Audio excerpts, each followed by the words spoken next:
I welcome to all my dear students and friends in your YouTube channel Daksh English classes.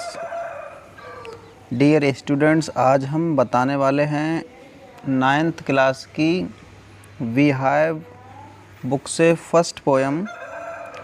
Poem का name है the road not taken. Road मानी रास्ता, not taken मानी लिया नहीं गया या चुना नहीं गया, रास्ता जो चुना नहीं गया। अब इस पोएम में चॉइस से संबंधित है कि लाइफ में हम किस तरह से चॉइस करते हैं और हमारा चॉइस करते समय क्या क्या सावधानी बरतनी चाहिए, और जब चॉइस करते हैं तो लास्ट में क्या रिज़ल्ट निकलते हैं। तो हम उसी तरह से बताते हैं कि हमारे जो मैंने चॉइस की थी पास्ट में, तो उसी का रिज़ल्ट है कि मैं आज यहाँ पे हूँ। और यदि गलत चॉइस करते हैं तब भी हम कहते हैं कि उसी चॉइस का रिज़ल्ट है कि मैं आज इस जगह पे ऐसे मेरे साथ हुआ है। तो ये पोएम बहुत अच्छी है, ये सिंबॉलिक पोएम है, प्रतीकात्मक पोएम है। तो without wasting any time let's start the poem. सबसे पहले इसके बारे में पढ़ लेते हैं। This well known poem is about to making choices. ये जो जानी मानी कविता है वो चॉइस के बारे में है। चॉइस मानी चुनाव के बारे में है। And the choices that shape us. और जो चॉइस है, चॉइसेस होती हैं यानी कि जो चुनाव होते हैं, सिलेक्शन होता है लाइफ में, वो हमें शेप करती हैं, हमारे लिए डालती हैं। Robert frost is an American poet. Robert frost हैं, वो अमेरिकन कवि हैं। हु राइट्स सिंपली, जो साधारण लिखते हैं, बट इनसाइडफुली, लेकिन अंतदृष्टि से भी लिखते हैं, अंतदृष्टि से लिखते हैं। अबाउट कॉमन, ऑर्डिनरी और एक्सपीरियंसेस, यानी किसके बारे में? सामान्य के बारे में। ऑर्डिनरी सामान्य, एक्सपीरियंसेस के बारे में भी वो लिखते हैं। तो आइए अब कविता को हम पढ़ लेते हैं। यहाँ पे जो कविता है इसमें बताया गया है, पहले इसको पढ़ा देते हैं। Two roads diverged in a yellow wood and sorry I could not travel both, and we one traveler long I stood and looked down one as far as I could to where it went in the undergrowth.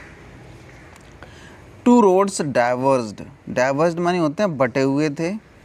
दो रास्ते बटे हुए थे, किसमें? In yellow would. Yellow would का मतलब पीले और वुड मानी जंगल, यानी पीले जंगल में। इसका मतलब है कि ऑटम सीजन थी, तो ऑटम सीजन में टू वुड्स, दो रोड बटे हुए थे, डाइवर्ज थे। एंड सॉरी, और मुझे खेद है, किस बात का? I could not travel both, मैं दोनों पे यात्रा नहीं कर सकता था। भाई रास्ते दो हैं, आपके लिए दो चुनाव करने हैं लाइफ में, तो आप नहीं जा सकते दोनों रास्ते पे, आपको एक ही चुनाव करना पड़ेगा। एंड वी वन ट्रैवलर, क्योंकि वन ट्रैवलर था मैं। लॉन्ग आई स्टूड, काफ़ी समय तक मैं खड़ा रहा। And looked down one,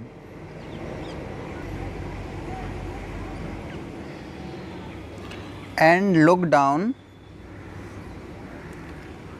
down one as far as I could, और मैंने देखा, एक रास्ता देखा जितना मैं देख सकता था, यानी एज फॉर एज जितना मैं, कुड मानी देख सकता था, उतना मैंने एक रास्ता नीचे देखा।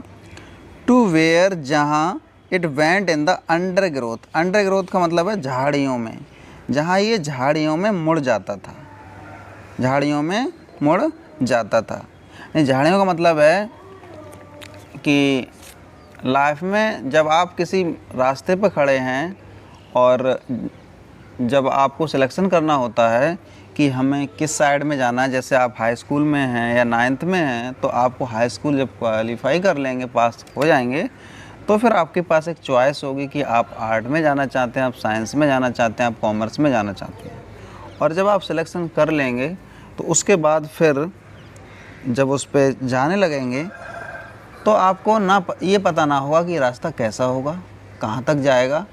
और फिर जब आप उस रास्ते पे चलने लगेंगे तो वो रास्ते विभिन्न रास्तों में बढ़ते चले जाएंगे, और फिर उस रास्ते पे आना मुश्किल होगा। तो यहाँ पे यही बताया गया कि to where it went in the undergrowth. Undergrowth का मतलब था झाड़ियों में वो रास्ता मुड़ जाता था, जहाँ वो झाड़ियों में मुड़ जाता था। अब नेक्स्ट स्टैंजा है यहाँ पे, then took the other just as fair.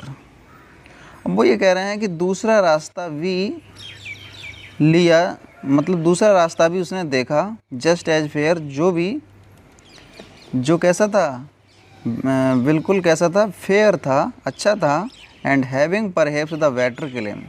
और हैविंग परहेप्स शायद, हैविंग मानी होता है रखना, शायद बेटर क्लेम जिस पे अच्छा दावा किया जा सकता था, शायद अच्छा दावा किया जा सकता था, क्योंकि वो दोनों रास्तों पे गया नहीं था तो उसने दूसरा रास्ता देखा तो वो उतना अच्छा था जितना मतलब उस पर बेटर क्लेम किया जा सकता था। शायद परहैप्स मानी शायद बेटर क्लेम किया जा सकता था कि वो अच्छा होगा। बिकॉज क्योंकि it was grassy and wanted wear. Because क्योंकि वो ग्रासी था, ग्रासी मतलब घास थी उस पर, एंड वांटेड वियर और उस रास्ते पे कोई गया नहीं था। वांटेड वियर का मतलब होता है कि जो यूज ना किया गया हो, रास्ता जिसको यूज ना किया गया हो, तो उस रास्ते पे कोई गया नहीं था तो वो ग्रासी था। नेक्स्ट है, दो यद्यपि as for that the passing there, though as for that the passing there, वहाँ से गुजरने की अगर बात की जाए तो had worn them really about the same. अगर उससे जाने की बात की जाए तो had worn them really about the same, तो वो रास्ते दोनों समान ही थे। जब उस पर गुजरा गया तो वो दोनों रास्ते कैसे थे, समान ही थे। अब देखो दोनों रास्तों के बारे में बताया जा रहा है। And both that morning equally ले, और उस सुबह दोनों रास्ते कैसे दिखाई दे पड़े थे, बिल्कुल इक्वली समान पड़े हुए थे। ले का मतलब होता है पड़े होना, तो समान एक जैसे ही थे दोनों रास्ते। और in leaves no step had trodden black, in leaves no step, और उन पर कोई कदम नहीं रखा गया था, हैड ट्रॉडन ब्लैक, उन ट्रॉडन का मतलब होता है कुचलना, यानी कि उन रास्ते पे होकर कोई गया नहीं था तो वो रास्ते कुचले नहीं थे, ब्लैक नहीं हुए थे, उस पर स्टेप के स्पॉट नहीं पड़े थे। तो इसका मतलब है कि उस रास्ते पे कम लोग गए थे। ओ अरे, I kept the first for another day.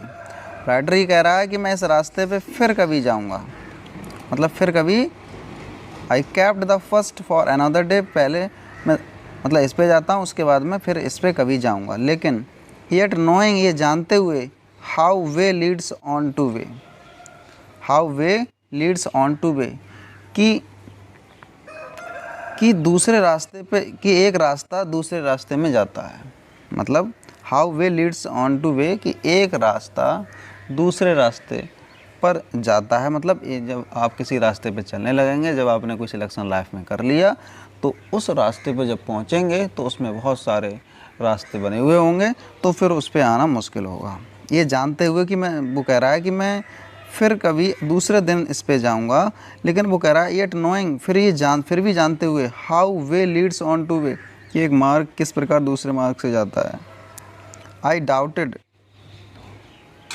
Doubted का मतलब होता है कि मुझे संदेह था, if I should ever come back, कि मैं कभी वापस आ पाऊँगा, ये मुझे संदेह था।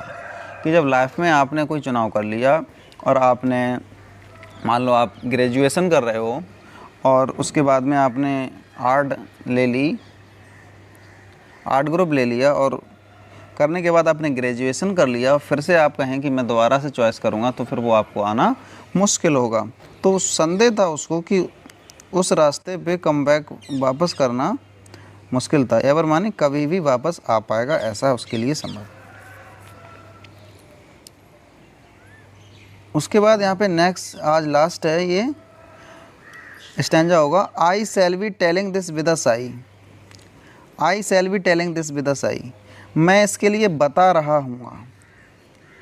विद अ साई माने आहें के साथ, आहा भरते हुए बता रहा हूँ किसी को, कि somewhere ages and ages hence, कि समवेयर माने कहीं, एजेज एंड एजेज हैंस, भविष्य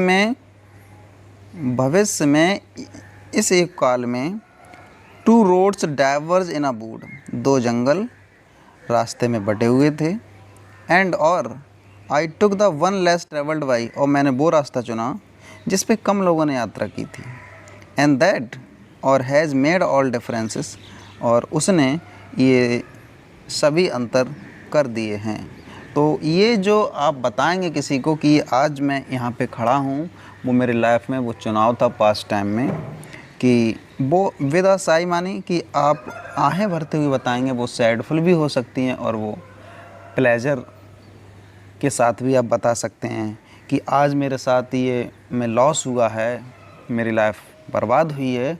तो वो सिलेक्शन था जो मैंने पास्ट में किया था। मेरे पास चुनाव थे कि आप इस मार्ग पे भी जा सकते हो और उस पे भी जा सकते हो, लेकिन और यदि आप सक्सेसफुल पर्सन बनते तो आप खुशी की आहें भरेंगे और किसी को बताएंगे तो कहेंगे कि आज जो चेंजिंग आई है, आज मैं जो सक्सेसफुल पर्सन बना हूँ, वो पास्ट में मैंने जो सिलेक्शन किया था वो वेल रहा था और मैं आज एक सक्सेसफुल पर्सन बना हूँ। तो आई होप आपको ये अच्छी तरह से समझ में आ गया होगा। और इसकी हम राइम स्कीम भी आज बता देते हैं। देखो, किसी पोएम, इसमें दो चीज़ें हैं कि अगर आप पोएम राइट करते हैं तो पोएम की फर्स्ट लाइन, कोई भी लाइन हो, वो कैपिटल लेटर से स्टार्ट होगी। ये बच्चे गलतियां करते हैं, ये आप देखें इसमें कि पोएम की जो लाइन होगी वो कैपिटल से स्टार्ट होती है।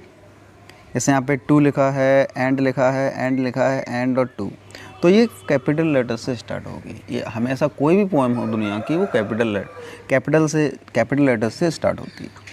अब राइम स्कीम देखते हैं। यहाँ पे लिखा है वुड, यहाँ पे बोथ, यहाँ स्टूड, यहाँ कुड और यहाँ अंडरग्रोथ।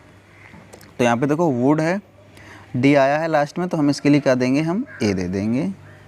और यहाँ पे बोथ आया है, तो देखो वुड से बोथ मैच नहीं कर रहा, तो यहाँ पे इसके लिए हम बी दे देंगे। और स्टूड और वुड मैच कर रहे हैं, देखो डबल ओ डी है लास्ट में, डबल ओ डी इसमें भी है, तो इसके लिए हम क्या दे देंगे, ए दे देंगे। और कुड है, यहाँ पे कुड है, तो कुड किससे मैच कर रहा है, वुड से कर रहा है, स्टूड से कर रहा है, क्यों डी लास्ट में, वुड में भी डी है और स्टूड में भी डी है और स्कुड में डी है, तो ये इसके लिए हम क्या दे देंगे, तो इसके लिए हम ए दे देंगे। और अंडरग्रोथ आपका बोथ से मैच कर रहा है, क्योंकि टी एच लास्ट में बोथ के है और टी एच इसमें भी है, तो इसके लिए हम क्या दे देंगे, वी दे देंगे। तो हमारा जो राइम स्कीम होगी A B A B A A B, A B A B, यानी कि फर्स्ट लाइन थर्ड से मैच करेगी और सेकंड लाइन फोर्थ से मैच कर रही है। तो उसमें राइम स्कीम जब पूछी जाए तो आप बता सकते हो कि would rhymes stood, both rhymes undergrowth and could rhymes stood. इस तरह से आप निकाल सकते हो। इसी तरह से यहाँ पे सेकंड स्टैंजा में आप खुद निकाल सकते हैं। देखो यहाँ पे फेयर है, यहाँ पे क्लेम है, यहाँ पे वियर है, यहाँ पे देयर है और यहाँ पे सेम है। तो देखो यहाँ पे फेयर का और वियर लास्ट में एक जैसे दिखाई दे रहे हैं, तो यहाँ पे इसके लिए हम ए देंगे और इसके लिए भी ए दे देंगे। क्लेम अलग दिखाई दे रहा है तो इसके लिए वी देंगे। और सेम और क्लेम एक ही जैसे हैं, सेम क्लेम, तो इसके लिए वी दे देंगे। और देयर और फेयर एक ही है तो इसके लिए ए दे देंगे। तो राइम स्कीम क्या हो जाएगी, ए वी ए बी, यानी कि सबकी एक ही जैसी है। तो आई होप आपको ये क्लास समझ में आया होगा, और यदि आपको ये क्लास समझ में आया है तो प्लीज़ चैनल को सब्सक्राइब करें, लाइक करें, फ्रेंड्स के साथ शेयर करें और उन बच्चों की हेल्प करें जिनको इंग्लिश की ज़रूरत है, जो सीखना चाहते हैं घर पर ही। और again thanks for watching this video.